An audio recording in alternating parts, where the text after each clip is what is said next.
Така исках да ви покажа. Значи в момента на телефона имаш безплатен Wi-Fi и това, което е интересното, е, че мога да видиш резултатите за игрите тук. Другото, което е много готино, е това нещо. Мога да видите Instant Replay на игри и примерно ето сега мога да кажа, искам да видя на седмия хомран, който беше. И ето в момента това се лодва отгоре през Wi-Fi, който AT&T ви дава. И сега мога да натисна и да почна да гледам реплея, целият реплей, като пускам на телефона си, което е много готино. Ще се върна назад. Освен, че можеш да гледате разни игри, аз също мога да отида да си поръчам примерно храна през телефона. Има тук информация за всички други. Ето казвам примерно къде стоя. Bleachers, ние сме на Bleachers или Club Level. Казвам OK. В коя секция съм примерно.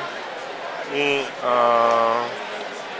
мога да си поръчам различни видове храни веднага тук. Примерно аз искам да кажа drinks и искам да си взема Amstel Light. Ето. Мога да си поръчам Amstel Light.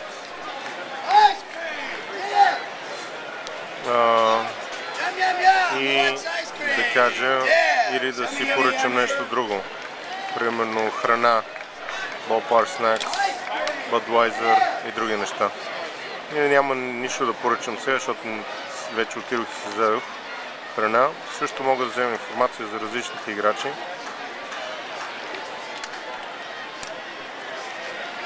Ето, примерно, искаме да видим някой за Серджио Ромо. И информацията веднага идва. Дава ви кога е роден, колко е голям, статистики и друга информация, която е важна за този вид играч в тази игра. Ще отида обратно тук. Това фактически ме препрати на друг вебсайт. Трябва да се върна.